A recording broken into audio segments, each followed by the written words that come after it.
pot may be safer for you than you think, according to a brand new study. It suggests that marijuana may be the least dangerous recreational drug out there, even over nicotine and alcohol. Well, this may be good news for Alaska and D.C. residents, where pot just became legal this week. But is it really that safe? Joining us now is Fox News Medical 18's Dr. David Samani. Thanks for being with us. Sure, good morning. You say the study actually can be misleading a little bit. I think it's a very dangerous study, and there are a lot of holes in this, and people have to be very careful about not getting the wrong message from this particular study. They're using a lethal dose as a comparison. For example, they're putting pot or weed against cocaine or alcohol and smoking. So we know that you need less amount of alcohol to die. So they're using death as a measure to see what's dangerous and what's not. So the effect of this toxicity, the toxicology dose, is different for a lot of these. They're extrapolating a lot of these animal studies and surveys that doesn't make much of a sense and coming with this whole thing that pot is safer. Absolutely not. It's a huge fraud in this particular study. Okay, so how is it dangerous? Forgetting death, because they're not defining what's the acute toxicity, short-term versus long-term. So, for example, if you really start drinking a lot of alcohol, of course, you can die from this, or cocaine or other things.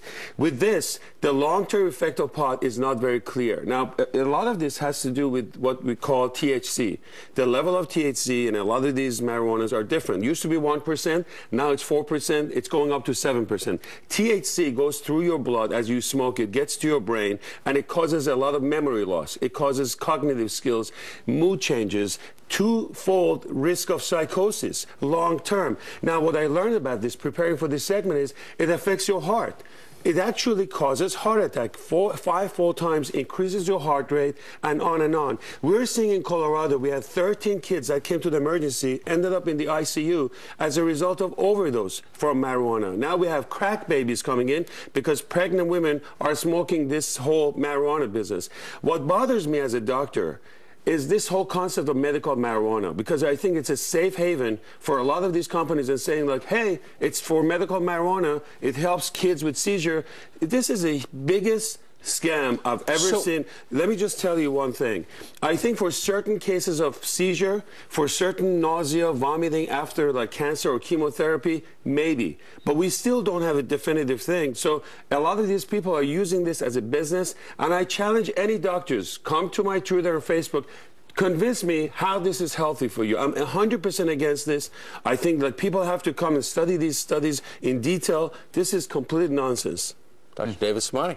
Unequivocal on the subject. Go ahead, I didn't mean to interrupt you. No, I'm just interested in the connection between marijuana and mental illness, but we're out of time. I think it sounds like there is one. You'll come back. People have to be careful, and we'll have the discussion further. Actually, go to our green room right now on our FF Weekend Facebook page. I'll be happy to answer. We'll answer questions. You're in right? fuego, and we appreciate it. Coming up.